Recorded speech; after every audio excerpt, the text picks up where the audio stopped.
Okay, in this tutorial I'm going to talk about pids and just go over some general stuff about them. So let's get into it.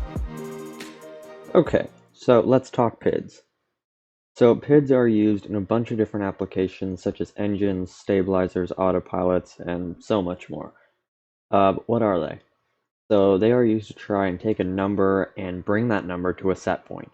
So for instance, let's use an altitude hold system on a helicopter for an example. So it'll read your current altitude, and when you input your set point, aka what altitude you wish to accomplish, it'll adjust your collective and bring you to that altitude. And if everything is tuned correctly, it will hold you there quite stable. PIDs have three values which each require fine-tuning. For each application, it will be different. The three values are your P value, which is proportional, your I value, which is integral, and your D value, which is derivative. So all of those get added together into one final number and then outputted to your control fin or whatever you will use in your creation to move you to that set point, which is why each value is important because they all contribute to the final result. So let's get into a bit more detail on what each of these values is doing. Your P value, I would say, is the most important. Without your P value, your number won't climb. The I and D value are mainly for fine-tuning. So with your P value, if it's too high, let's use a helicopter for example again. So you input your set altitude, you've added a P value, so if your P value is too low, you just won't reach your set altitude. Or if you're using this PID for an engine, your engine won't start.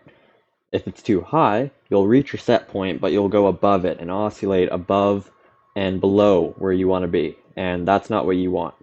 You want it to sit perfectly right on point at your set point.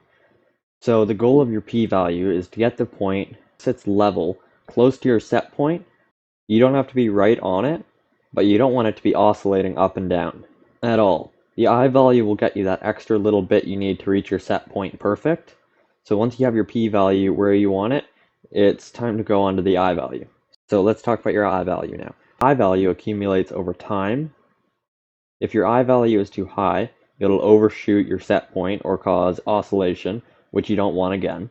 If it's too low, you might just not get far enough to reach your target again, or it will get there but really slowly. So when setting your I value, you want it to be in a good middle ground where it reaches your target in a good amount of time without going too fast, but also not too slow. This is the value where if your creation goes super fast and reaches your destination and starts oscillating, you want to lower the I value. So it tends to be pretty low from all my testing, so just keep that in mind. So for your D value now, your D value will look ahead, will try and decide if you're going to overshoot your target or not. If it thinks you are, it will slow you down, and it will gradually put you back on track. If your D value is too high, it might sense you're going to overshoot, but it won't correct as gradually, and might make it look unstable. If it's too low, it just might not work at all. And you may overshoot or not slow down when you get closer to your desired set point. So at the end of the day, still just overshooting. Okay, so those are all the values that each require tuning on your PID. It is time consuming, but it's worth it at the end of the day, and will make your creation function much smoother at the end of it if it's all tuned correctly. The easiest way I like to tune my PIDs is I use the advanced PID. You can find this whenever you're building the microcontrollers. I like to connect a couple keypads for each value so I can change them while in my vehicle, and I can make the real-time fixes. I also connect a dial to the PID output so I can see what the final number is doing, and if it's where I want it or not. So I hope this was helpful, and thanks for watching.